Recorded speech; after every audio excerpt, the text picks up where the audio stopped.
Peak స్టేజ్కు చేరింది. రైతు సంక్షేమంపై అసెంబ్లీలో చర్చకు రావాలంటూ కేసీఆర్కు సీఎం రేవంత్ చేసిన సవాల్ను స్వీకరించారు కేటీఆర్.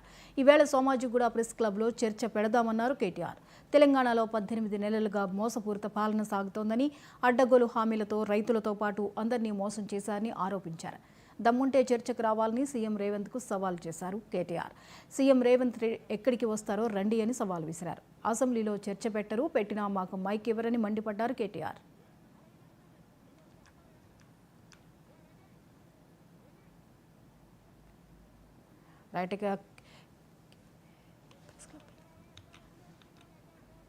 ఇక కేటీఆర్ ప్రెస్ క్లబ్కి చేరుకున్నారు. లైవ్ చూద్దాం.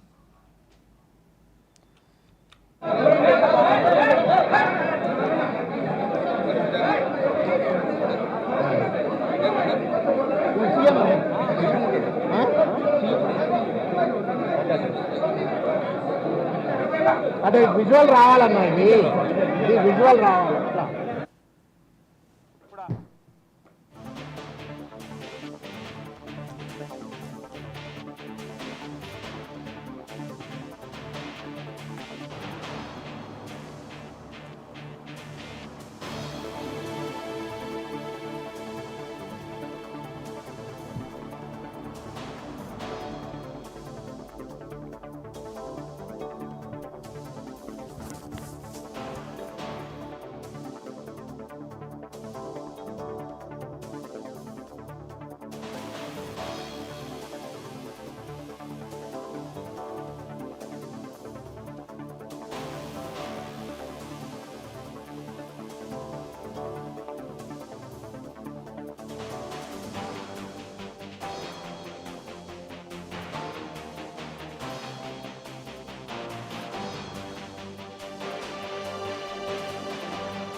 కేటీఆర్ గారి నాయకత్వం. చర్చకు మేము వచ్చినామంటే రేవంత్ నువ్వెక్కడ? చర్చకు మేము వచ్చినాం, చర్చకు మేము వచ్చినాం, చర్చకు మేము వచ్చినాం, చర్చకు మేము వచ్చినాం. రైతుల పక్షాన చర్చకు మేము వచ్చినాం, రైతుల పక్షాన చర్చకు మేము వచ్చినాం, రైతుల పక్షాన చర్చకు మేము వచ్చినాం, చర్చకు మేము వచ్చినాం, చర్చకు మేము వచ్చినాం, చర్చకు మేము వచ్చినాం, చర్చకు మేము వచ్చినాం, రైతుల పక్షాన చర్చకు మేము వచ్చినాం,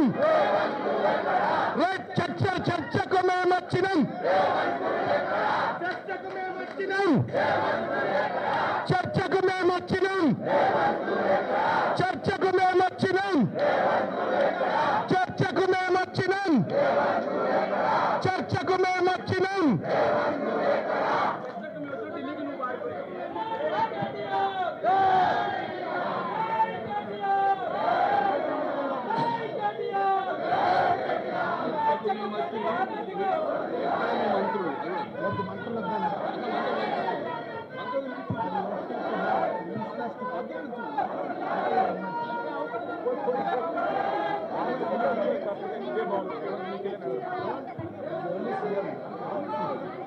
చర్చకు రాని రేవంత్ రెడ్డి ముఖ్యమంత్రి, చర్చకు రాని ముఖ్యమంత్రి రేవంత్ రెడ్డి, చర్చకు రాని రేవంత్ రెడ్డి ముఖ్యమంత్రి, చర్చకు రాని రేవంత్ రెడ్డి.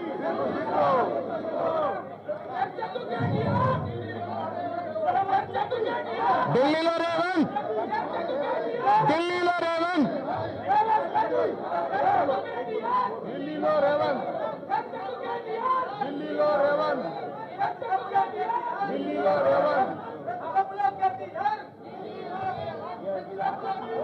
ఢిల్లీలో రేవంత్ ఢిల్లీలో రేవంత్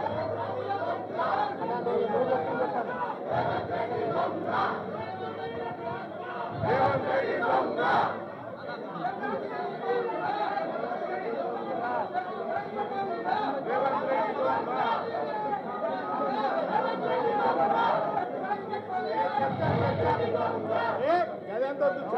చర్చకు మేమొచ్చినాం చర్చకు మేమొచ్చినాం చర్చకు మేమొచ్చినాం చర్చకు మేమొచ్చినాం చర్చకు మేమొచ్చినాం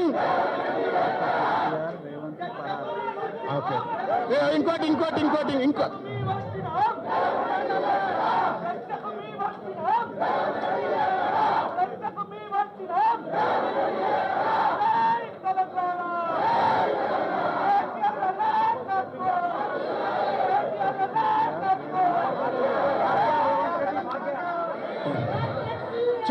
చర్చకు కేటీఆర్ ఢిల్లీకి రేవంత్ పరార్ చర్చకు కేటీఆర్ చర్చకు కేటీఆర్ చర్చకు కేటీఆర్ చర్చకు కేటీఆర్ చర్చకు కేటీఆర్ చర్చకు కేటీఆర్ చర్చకు కేటీఆర్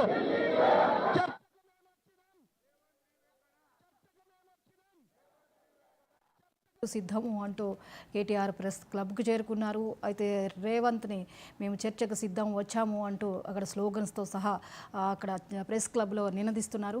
ఇక ఈ అంశంపై డిప్యూటీ ఇన్పుటేటర్ శ్రీనివాస్ అందిస్తారు అప్డేట్స్ని.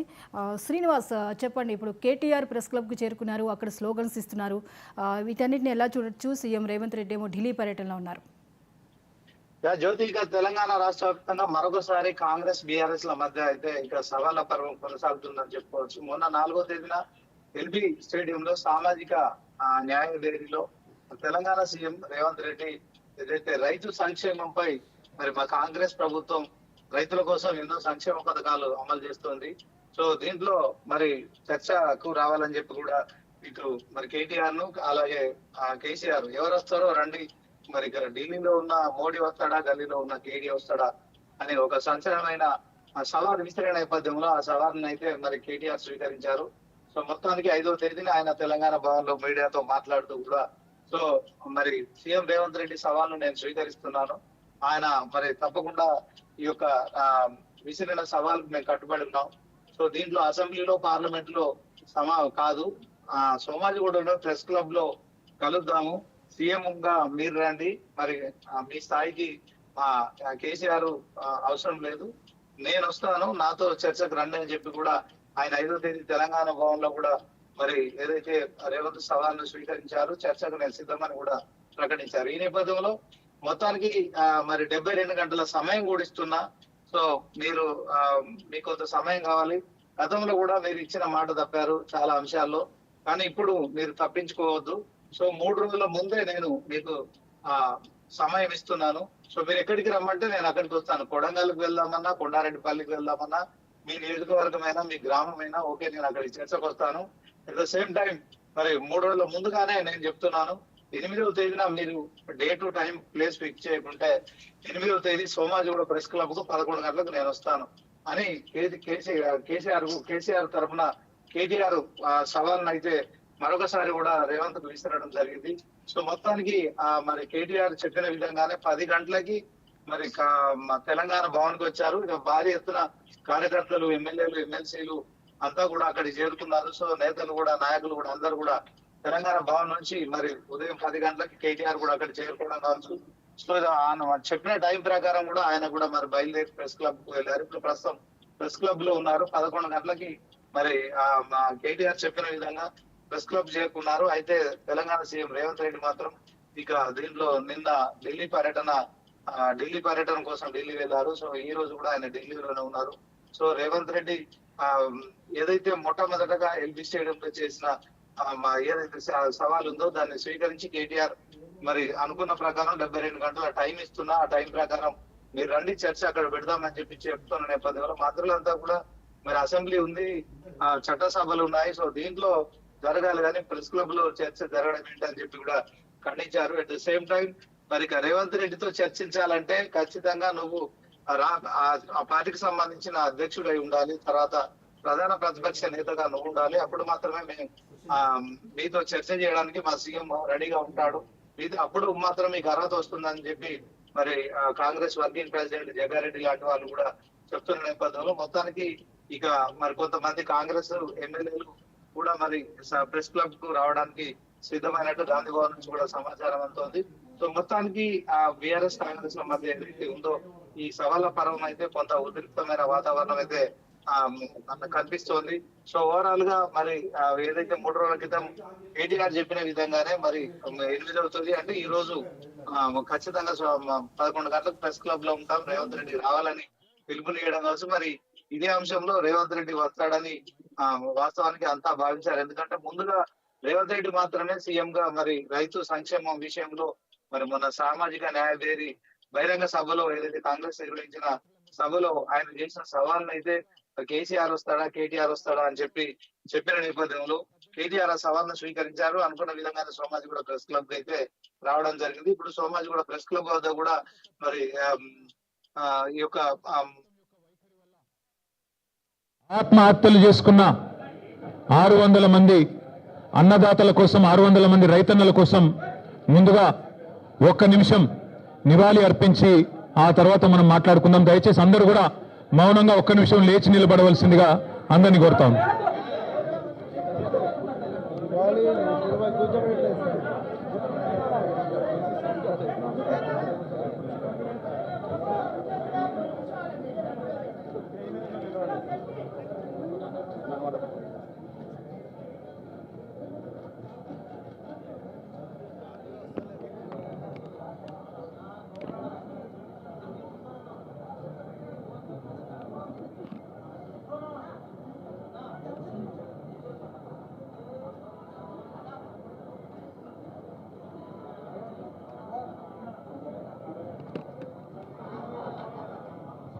జై కిసాన్, జై కిసాన్, జై తెలంగాణ. గత 18 నెలలుగా రాష్ట్రంలోని 70 లక్షల మంది రైతుల్ని, అట్లాగే కోట్లాది కుటుంబాల్ని నోటికొచ్చిన హామీ ఇచ్చి, నోటికొచ్చిన వాగ్దానం చేసి మొత్తంగా 420 హామీలు, 6 గ్యారంటీలు, 100 రోజులు అని డైలాగులు కొట్టి ఆఖరికి గ్యారంటీ కార్డులు ఇచ్చి, అఫిడవిట్లు రాసి, బాండ్ పేపర్ మీద రాసి మోసం చేసి గద్దెనెక్కి 18 నెలల తర్వాత కూడా ఒక్కటంటే ఒక్క హామీ నిలబెట్టుకోగా మీదికెళ్ళి తెల్లారి లేస్తే రంకెలు, తెల్లారి లేస్తే అరుపులు, గావు కేకలు, బూతులు, ఇది తప్ప 18 నెలలుగా చేసిందేమి లేదు. కానీ బేసిక్ నాలెడ్జ్ లేని ముఖ్యమంత్రి, బేసిక్ నాలెడ్జ్ లేని ముఖ్యమంత్రి అని తెలిసినా ముఖ్యమంత్రి ముచ్చట పడుతుంది కదా, దమ్ముంటే రండి చర్చకు అని ఖార్గే సాబ్ సాక్షిగా సవాల్ విసిరింది కదా. కేసీఆర్ వస్తాడా కేటీఆర్ వస్తాడా ఎవరు వస్తారో రండి అని తొడగొట్టిండు కదా. వస్తాడేమో అనుకొని ఇక బేసిక్ నాలెడ్జ్ లేదు కాబట్టి ఓ 72 గంటల టైం తీసుకో, ప్రిపేర్ అయ్యి రా, నువ్వు ఎక్కడికి రమ్మంటే అక్కడికి వస్తాం. ఒకవేళ ఎందుకంటే నీకు మాట మీద నిలబడే అలవాటు లేదు కాబట్టి, నువ్వు మాట తప్పుతావని తెలుసు కాబట్టి, నీకు జూలై 8 నాడు 11 గంటలకు మేమే ప్రెస్ క్లబ్కి వస్తాం. ప్రెస్ మిత్రుల సాక్షిగా ఒక న్యూట్రల్ వెన్యూ మీద రాష్ట్రంలో మీడియా సాక్షిగా, రాష్ట్ర ప్రజల సాక్షిగా ఎవరేం చేసినరో రాష్ట్ర రైతాంగానికి, రాష్ట్రంలోని యువతకు 10 ఏళ్ల కేసీఆర్ ప్రభుత్వం ఏం చేసిందో, 18 నెలల నీ ప్రభుత్వం ఏం చేసిందో తేల్చుకుందాం రమ్మని ముఖ్యమంత్రి గారు సవాలు విసిరితే స్వీకరించి నేను వస్తా అని చెప్పిన. వస్తాడేమో అనుకున్న ముఖ్యమంత్రి, పోనీ ముఖ్యమంత్రి రాకపోతే ఆయన తరపున ఒక బాధ్యత గల్ల ఉప ముఖ్యమంత్రినో, ఒక వ్యవసాయ మంత్రినో, లేదా మరొక మంత్రినో పంపుతారేమో అనుకున్నా. కానీ వాళ్ళ తేలిపోయింది, రేవంత్ రెడ్డికి రచ్చ చేయడం వచ్చు తప్ప చర్చ చేయడం రాదు అనేది మాత్రం కారాఖండిగా తేలిపోయింది. రేవంత్ రెడ్డికి బూతులు మాట్లాడడం వస్తుంది తప్ప రైతుల గురించి మాట్లాడడం మాత్రం రాదు అనేది స్పష్టంగా తేలిపోయింది. ఇవాళ బేసిక్ నాలెడ్జ్ లేని ముఖ్యమంత్రి, ఆయన ఇరిగేషన్ అధికారుల సమావేశంలో తాను ముఖ్యమంత్రి అనేది కూడా మర్చిపోయి ఏ ప్రాజెక్టు ఏ నదీ బేసిన్ లో ఉంది అని ఒక చిన్నపిల్లగాడు అడిగినట్టు అడుగుతుంటే ఈయననా మన ముఖ్యమంత్రి అని చెప్పి ఈయననా మనకు న్యాయం చేసేదని చెప్పి రాష్ట్రంలోని రైతులు ఇవాళ బాధపడే పరిస్థితి. వాస్తవం ఒకటి మాత్రం, నీళ్లు, నిధులు, నియామకాలు, ఇది ఆనాడు కేసీఆర్ గారు, తెలంగాణ ఉద్యమకారులు జయశంకర్ గారు, ఇంకా తెలంగాణ బిడ్డలు ఆనాడు తెలంగాణ ఉద్యమానికి ఇచ్చిన శీర్షిక నీళ్లు, నిధులు, నియామకాలు. ఇవాళ రేవంత్ రెడ్డి గారు కూడా అదే పాటిస్తున్నారు. నీళ్లు, నిధులు, నియామకాలు. నీళ్ళేమో ఆయన గురువు గారు చంద్రబాబు గారికి కృష్ణా నీళ్లను, గోదావరి నీళ్లను తెలంగాణ రైతులకు సున్నం పెడుతూ, తెలంగాణ రైతుకు మోసం చేస్తూ అక్కడ కింద గోదావరిలో బనకచెర్ల కడుతుంటే దానికి పచ్చజెండా ఊపుతాడు. కింద శ్రీశైలం నుంచి కృష్ణా నీళ్లు అటు పోతిరెడ్డిపాడు నుంచి తోలుకొని పోతుంటే దానికి కూడా కళ్ళు మూసుకొని చంద్రబాబు గారు చెప్పినట్టు కోవట్టు పాలన ఇవాళ నడుస్తా ఉన్నది రాష్ట్రంలో. నీళ్ళేమో ఆంధ్రాకు పోతున్నాయి, నిధులేమో ఢిల్లీకి పోతున్నాయి. ఈ నియామకాలు ఆయన తొత్తులు కొంతమందికి ఇచ్చుకొని వాళ్ళనే చూసుకొని మురిసిపోతా ఉన్నాడు. నేను అడిగిన ఒక కాంగ్రెస్ నాయకుడు ఫోన్ చేసిండు, ఎందుకన్నా ఇదంతా అని. నేను అడిగినా, మరి మీ ముఖ్యమంత్రి పిలిచిండు కదా, ఎక్కడ వేయండు అన్న ఢిల్లీకి వేయండు అన్నాడు. ఎందుకు వేయండి, ఏమిటి పోయిండు అని నేనన్నా. ఎరువుల బస్తాల కోసం వేయండి అన్న అన్నాడు. ఎరువుల బస్తాల కోసం పోయిండట. ఎట్లుందంటే ఇది, వెనకటికి ఎవడో తాటి చెట్టు ఎక్కిండట. ఎందుకు ఎక్కినవా తాటి చెట్టు అంటే, దూడకు గడ్డి కోసం ఎక్కిన అన్నాడట. రేవంత్ రెడ్డి ఎరువుల బస్తాల కోసం పోయినట్టు ఎవరైనా నమ్ముతారా రాష్ట్రంలో?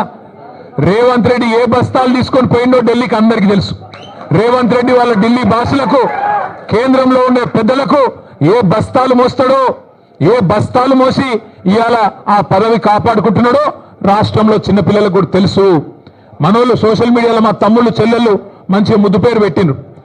పే సీఎం అంటే పేమెంట్ కోటాలో తెచ్చుకున్న సీఎం పదవిని ఎప్పటికప్పుడు పేమెంట్లు ఇచ్చుకుంటూ కాపాడుకునే బాపత్ తప్ప నీకు రాష్ట్రంలో రైతుల మీద ప్రేమ లేదు, రాష్ట్రంలో గిరిజనుల మీద ప్రేమ లేదు, దళితుల మీద ప్రేమ లేదు, 42% రిజర్వేషన్ ఇస్తానని నువ్వు మోసం చేసిన బలహీన వర్గాల బిడ్డల మీద ప్రేమ లేదు, 2500 రూపాయలు ఇస్తానని నువ్వు మోసం చేసిన ఆడబిడ్డల మీద కనీస గౌరవం లేదు.